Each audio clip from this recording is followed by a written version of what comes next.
լավ չհասկացա, թե ինչը տապալվեց Մասիսի բժշկական կենտրոնի մրցույթի ընթացքում, չէ, դրա համար եմ ուզում ասեմ, կոնկրետ հարցին պատասխանեմ, հետո ընդհանուր տապալման մասով անպայման կանդրադառնամ։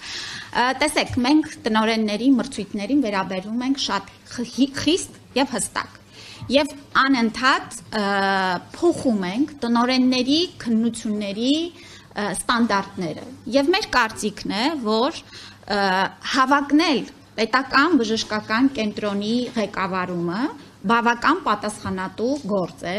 եւ այո, մասնակիցները պետք է այդ շեմը հաղթահարեն եւ մենք կտապալենք, եթե նման շեմեր չսահմանենք եւ չպահանջենք։ Այլ հակառակը պիտի պահանջը լինի հասարակության, որ եթե շատ հեշտությամբ բոլոր տեղերում նշանակվեին ոչ մեկը մրցույթից չկտրվեր, կստացվեր, որ ես կարծում եմ տապալվել է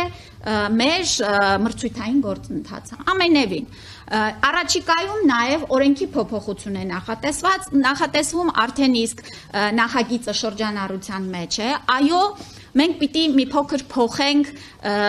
փակ բաժնետիրական ընկերությունների կառավարման մոդելը եւ պիտի ունենանք հստակ բաժանում բուժական հատվածով պատասխանատուների եւ կառավարչական, ֆինանսական հատվածով պատասխանատուների։ Գիտեք, այո, երբեմն մենք ունենում ենք դեպքեր, երբ որ հիանալի բժիշկ մասնագետը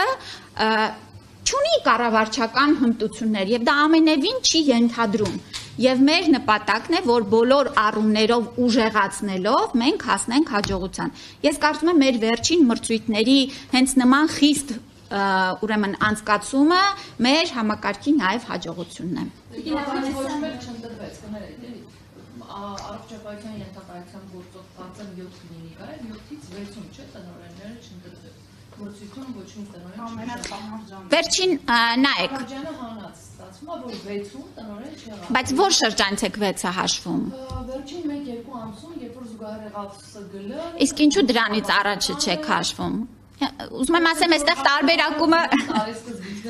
տարեսկից դրանից առաջ հիմա կտեսնեք մարզային բժշկական կենտրոններն են։ Օրինակ 7-ից 6-ը։ Այո։ Սա ձեզ համար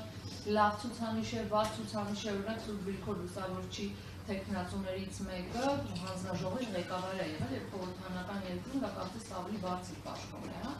Նարեկ Զեյնալյանի մասին է խոսքը։ Եթե ինքը չի հաղթահարել կամ մյուսներում եթե չեն հաղթահարել, սա ինչ է նշանակում, որ մարդիկ չունեն այդ բավարար հմտությունը, բայց միևնույնն է մնացել են ԺՊ։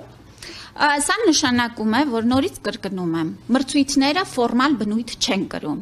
Մեզ մոտ մրցույթները կրում են իրական բնույթ։ Եվ այո, որևէ այստեղ խնդիր չեմ տեսնում, որ բժշկական կենտրոնների տնօրենները մրցույթին հավակնում են, մասնակցում են, ծանոթանում են, լինում է չեն անցնում, հետո ավելի հստակ ուրեմն պատրաստվելով, ծանոթ լինելով անցնում են։ Չեմ հասկանում ինչու՞մն է խնդիրը։ Հիմա եթե բոլորը նշանակվային, պիտի ասեիք, ինչու եք մրցույթ անցկացնում։ Դե հենա տարեք նշանակեք էլի, եթե տենց բոլորը մրցույթները անցնում են։ Այլ հակառակը, սա վկայում է, որ այստեղ բոլոր գործընթացները իրական են, ոչ թե ֆորմալ։